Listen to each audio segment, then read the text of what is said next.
Assalamualaikum teman-teman. Ya rupanya ya di balik ya kebijakan-kebijakan yang ya dilakukan oleh Kang Deddy Mulyadi yang notabene itu merupakan bentuk ya mensejahterakan rakyat.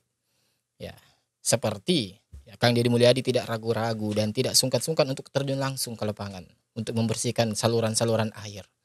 Kemudian Kang Deddy Mulyadi ya membersihkan area puncak yang dimana di situ merupakan bentuk ya atau tanah resapan air yang memang seharusnya tidak ada bangunan di situ, teman-teman. Ya, begitu banyak ya villa-villa yang ilegal yang tidak memiliki surat secara ya tidak sah secara legalitas itu dibongkar sama Kang Deddy Mulyadi. Ya termasuk juga tidak tanggung-tanggung tempat wisata ya Hibis itu kan tempat wisata besar itu dibongkar sama Kang Deddy Mulyadi. Ya rupanya ya walaupun seperti itu ada saja selalu pihak-pihak yang mereka ini ya selalu ya seakan-akan tidak menyukai sosok daripada Kang Deddy Mulyadi. Ya kemarin mungkin bisa kita dengarkan dan kita tahu bagaimana ya Ustaz Alfian Tanjung yaitu mendeskripsikan atau menggambarkan ya membuat narasi seolah-olah Kang Deddy Mulyadi itu merupakan musuh Islam yang dipersiapkan untuk tahun 2029. Dan kalau kita lihat di situ ya dasarnya ya kalau kami duga itu karena Kang Deddy Mulyadi itu menerapkan atau ya menghidupkan nilai-nilai kemusyrikan di daerah yang beliau pimpin. Seperti kereta kencana adanya diberikan sajen, kemudian beliau memasang foto ya Nyi Roro Kidul dan lain sebagainya. Ya, itu dalilnya teman-teman kalau kami duga. Sehingga Kang Deddy ini dikatain ya atau dianggap sebagai pemimpin yang musyrik. Ya. Dan sekarang coba kita dengarkan teman-teman ya. Pernyataan dari Habib Rizik Syihab ya, seorang yang dianggap imam besar ya umat Islam di negeri ini ya yang memiliki begitu banyak pendengar dan jamaah yang siap melakukan apapun ya bahkan sekalipun harus ya itu tidak mengapa demi ya menjaga atau melindungi sang imam besar ini. Ya jadi di video ini beliau itu ya kita bisa menangkapnya bahwa beliau itu tanpa ragu dan tidak akan pernah gentar untuk menghadapi sosok Kang Deddy Mulyadi. Ya secara khusus bagi para pendukung-pendukungnya di Kang Deddy Mulyadi, teman-teman. Kita menyampaikan Habib, walaupun Habib lagi sakit, kalau perlu saya gotong. Oke. Kita gotong rame-rame, nggak boleh nggak datang. Yang nggak boleh nggak datang. Harus datang, karena kalau nggak datang, kata ini preman-preman akan merasa menang. Oh. Ini penjahat-penjahat yang mengagungkan berhala, mengagungkan patung akan merasa menang. Walaupun mereka di backing oleh bupati. Walaupun mereka di backing oleh bupati. Bupati yang mengumpulkan mereka untuk nyerang Habib, saya minta tetap Habib berangkat dan saya ikut. Masya Allah. Bu, kita tahu usia Abitan sudah cukup lanjut, saudara. Iya. Tapi semangatnya saudara nggak kalah sama anak muda. Saya ikut Habib. Saya mau jihad bareng. Saya mau jihad bareng. Saya mau jihad bareng katanya teman-teman ya. Ayo kita berangkat. Akhirnya dalam keadaan sakit, saya tetap berangkat dengan Abitam, saudara. Kita berangkat ke sana ya, ratusan preman sudah nunggu di pintu tol, saudara. Tapi akhirnya sebelum kami keluar pintu tol, mereka sudah disapu bersih oleh laskar-laskar FPI, saudara. Sudah disapu bersih katanya terlebih dahulu teman-teman. Takbir. Masa pendukung Deddy Mulyadi ya demo datangi kantor DPRD untuk menolak Habib Rizik.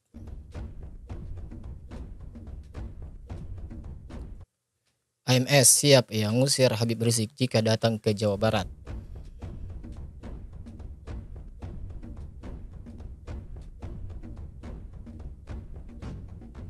Bahkan Ketua FPI Purwakarta itu diberi peringatan untuk dikasih gini teman-teman ya.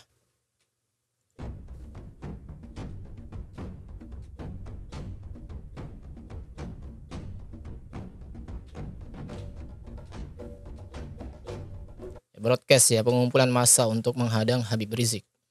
Oke. Ya preman bayaran yang hendak menghadang Habib Rizik di tol Sadang. Ya, ini fotonya katanya teman-teman. Ya katanya.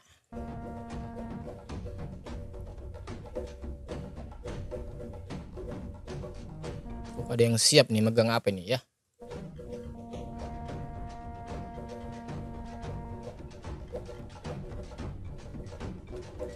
Justru perlakuan mereka justru menambah semangat ya FPI untuk ya meninggal dalam keadaan syahid di jalan Allah.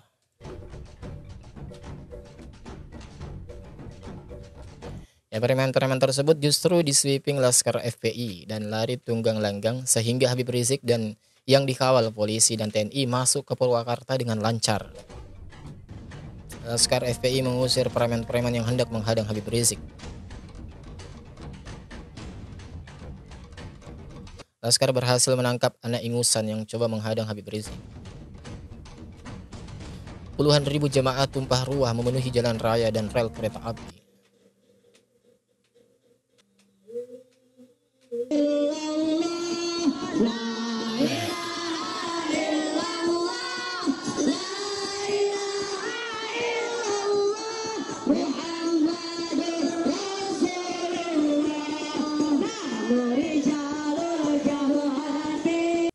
Masyarakat jangan mengadu domba umat. Betul? Kalau memang dia jantan, dia punya keberanian, sebutkan saja. Kalau memang dia jantan ya, ini yang kami duga ini untuk Kang Deddy Mulyadi teman-teman ya. Beliau tujukan untuk Kang Deddy Mulyadi. Kapan mau perang lawan kami? Kalau memang jantan, tentukan kapan waktunya. Ya kita saling sikut teman-teman. Silakan sebutkan harinya, sebutkan tanggalnya, sebutkan jamnya, sebutkan tempatnya. Kami akan datang untuk perang. Ya, kami akan datang. Silakan sebutkan mau bagaimana jangan. Mau tangan kosong jadi, mau pakai gol jadi, mau pakai baso akan juga jadi sudah. Wah. Ya, kita nggak bakal mundur. Sudah, kami sudah di Ambon, di Poso dan di berbagai Sudah pengalaman kata beliau teman-teman ya di Ambon dan Poso. negeri. Kita mau tahu harinya jadi perang sampai di mana sudah. Dan saya ingatkan yang ingin menghadang saya. Kalau Anda ingin menghadang saya, tolong jangan sampai nggak mati.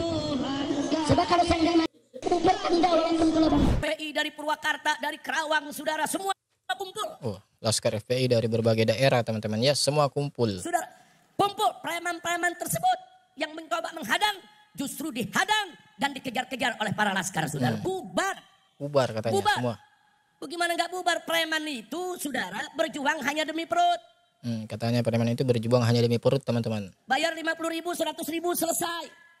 Tapi para laskar, para santri berjuang bukan demi perut, tapi karena Allah. Maka itu mereka yang demi perut begitu berhadapan dengan para mujahid yang berjuang karena Allah, yang mati sakit menjadi cita-citanya, dengan takbir saja mereka sudah kucar-kacir, saudara. Pada bubar ya. Oke. Takbir. Takbir. Itulah tadi teman-teman. Ya, seperti yang kita dengar dan saksikan. Ya, itu adalah merupakan pengakuan dari sosok ya Habib Rizik Syihab. Ya entah ya apakah soal kebenarannya itu benar atau enggak, wallahu a'lam. Ya, tetapi di sini saya ya percaya kepada Anda teman-teman. Kalian itu bisa menilai sendiri. Ya, kalian sudah bisa menilai sendirinya. Kalau kita melihat dari sisi yang lain teman-teman. Kalau kita melihat sisi yang lain. Ya, bahwa mungkin ya adanya begitu banyak oknum-oknum yang mereka ini seakan-akan berani atau seakan-akan bisa melakukan segala sesuatu di negeri ini, bahkan tidak ragu-ragu untuk mengkritik pemerintah atau tokoh-tokoh tertentu dengan secara berlebihan mungkin.